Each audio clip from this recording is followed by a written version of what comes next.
Hi, so I know that there's lots and lots of different varieties of basil. So I've got two varieties, probably got three, because the one that I brought in the shop, I think it's just the Italian basil, the Italian basil. I'm not sure. It just says basil on the front. And so I'm going to be planting up some basil seeds, and hopefully they'll take. I'm going to be planting them in a container and keeping an eye on them, because the fresh seedlings, as they emerge, the snails and the slugs get to them, and I really don't want to put down any slug pellets. I haven't found any natural slug pellets around. I've just seen the other ones, and so I want to, use what nature would have, and dealing with the pests, just kind of make sure the soil is well nourished, and see what natural kind of natural things like neem oil. I've got some neem oil seeds. I'm going to try and grow a tree. So those are the things that I need to do, but I'm really looking forward to putting the basil in place, and just seeing it flourish, because it should grow to like at least 3 feet. Those particular varieties, I've heard that they can reach up to 3 and 4 feet, so we'll see.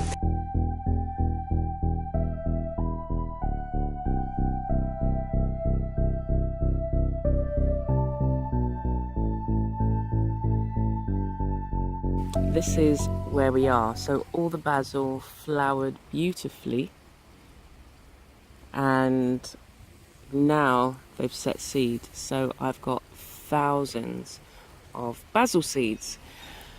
What I decided to do was to put them back into the soil, just cut the seed heads off and just put them where I want basil to grow. I'm not going to sow these particular seeds in any special way. So wherever they fall, wherever they grow, that's where I'll have it grow. I just want more basil in and around the place.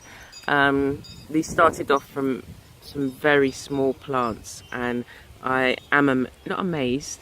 Yeah, I'm pleased at their growth. The spice basil, I've cut this one back.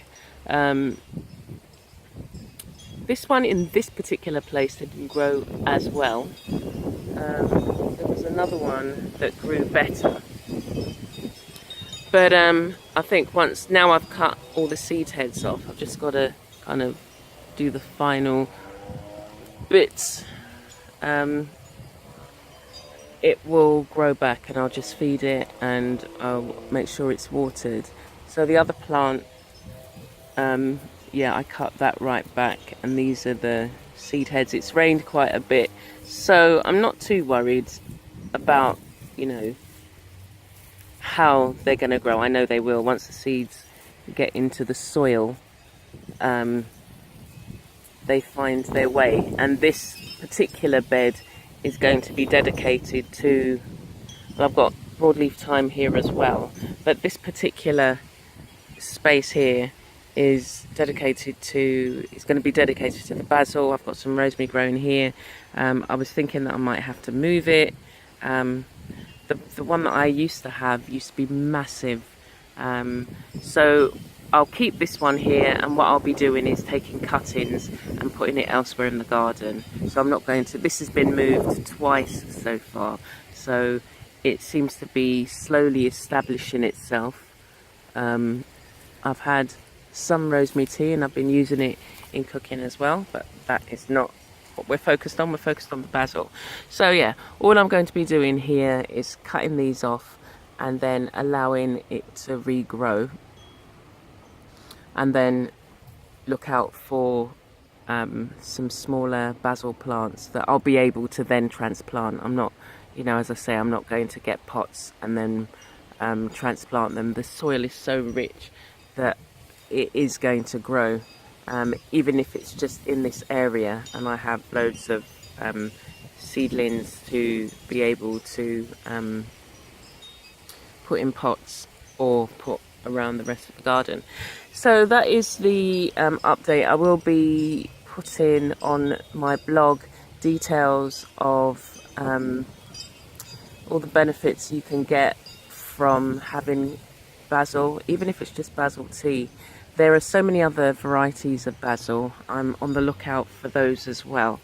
But growing in the garden and being able to come out and pick this to have in the food, to have in, like, you know, passatas, and to have as tea, to put it in the cooking, in salads, raw.